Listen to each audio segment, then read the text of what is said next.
हमारे साथ एक्टू के राष्ट्रीय सचिव कॉमरेड रणविजय कुमार हैं और एक्टू के आह्वान पर पूरे देश में मोदी सरकार के इशारे पर राज्य सरकारों के द्वारा श्रम कानूनों में को जो निरस्त किया जा रहा है, निलंबित किया जा रहा है, उसको बदला जा रहा है, इसके खिलाफ कल से ही देशव्यापी अभियान चल रहा है, विरोध अभियान चल रहा है।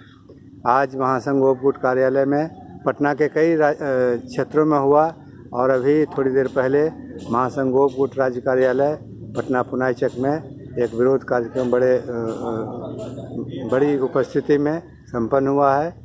और अब हम रणविजय कुमार से बात करते हैं कि वो थोड़ा विस्तार से बताएं कि ये जो मोदी सरकार का मजदूरों पर हमला किस तरह का है और उसके खिलाफ हमारी इनकी लड़ाई की आगे की योजना क्या है, अभी के वर्तमान की लड़ाई का रूपरेखा क्या है। रणविजय जी, अभी देख रहे हैं कि लगातार एक तो जब से लॉकडाउन लागू हुआ या उसके पहले से भी, खास करके लॉकडाउन जब लागू हुआ तो एक तो लगातार ये कह रहा है कि मोदी सरकार लॉकडाउन की आड़ में और कोरोना का जो सारा आर्थिक बोझ है वो देश के मजदूर वर्ग पर लाद रही है। और ये शुरू से हम लोगों ने कहना शुरू किया, लेकिन आज ये स्पष्ट है मोदी सरकार किस तरीके से मजदूर विरोधी है, किस तरीके से ये पूंजीपतियों कॉरपोरेटों के हाथों बिकी हुई एक कठपुतली सरकार है। ये नंगे रूप में सामने आ गया है और पूरी ढिठाई के साथ सरकार कुछ बोल रहे हैं, प्रधानमंत्री कुछ बोल रहे हैं, कर कुछ रहे हैं। तो कहते हैं कि किसी का वेतन कटौती नहीं किया जाना चाहिए। आपने सुना होगा कि जब लॉकडाउन लागू करने के पहले जो उन्होंने देश को संबोधित किया तो उन्होंने कहा हम किसी का वेतन कटौती नहीं किया जाए, लेकिन सबसे पहले मोदी सरकार ने ही डीए काटने का काम किया 1,15,00,000 केंद्रीय कर्मचारियों का।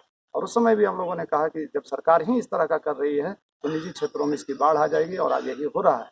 यूपी की सरकार जो भाजपा की है, मध्य प्रदेश की सरकार, गुजरात की सरकार और भी सरकारें जिसमें राजस्थान और हरियाणा शामिल है, और अब बिहार जहाँ जदयू भाजपा की सरकार है। तो ये सरकार खास तौर पर यहाँ काम के घंटे बढ़ा रही है और श्रम कानूनों को शिथिल कर रही है, और ये पूंजीपतियों के पक्ष में पूरे नंगा होकर के पूरी ढिठाई के साथ ये कानून को लागू कर रही है मजदूरों के विरोध में। हम दूसरी बात कहना चाहते हैं कि बिहार के अंदर आप देख रहे हैं कि नीतीश कुमार के नेतृत्व में सरकार है। ये नीतीश कुमार कर्पूरी लोहिया की बात करते हैं, ये सामाजिक न्याय की बात करते हैं। तो हम इनसे पूछना चाहते हैं कि बिहार के अंदर जो गरीब मजदूर लोग हैं, जो जिनको ये लाना नहीं चाह रहे थे, आज उनके ऊपर ये जो 12 घंटा काम करने का जो आदेश निकाला गया है चोरी से 9 तारीख को ही चुप्पे से पूंजीपतियों और फैक्ट्री मालिकों के कहने पर यह सरकार सामने आकर के कहे। और नीतीश कुमार खुद आप देख रहे हैं कि पूरी तरह भाजपा की गोद में खेल रही है, और जो भाजपा कह रही है या करने के लिए कह रही है वो ये किए जा रहे हैं। तो आज इनकी कोई नैतिकता नहीं रह गई है।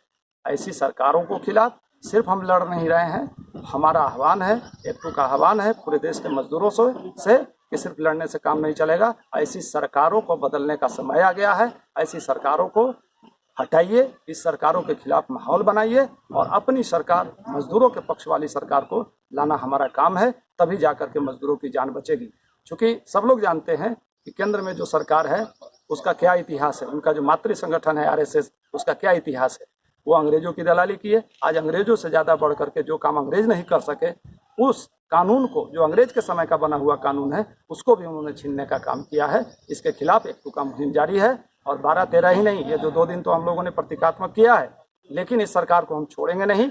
और इस सरकार को जहां भी मिलेंगे उसके खिलाफ हम आंदोलन खड़ा करेंगे, बैरिकेड खड़ा करेंगे। यही एक्टू का आह्वान है। हम इसके खिलाफ इस लड़ाई में सबसे अग्रणी है और आगे भी हम लड़ते रहेंगे।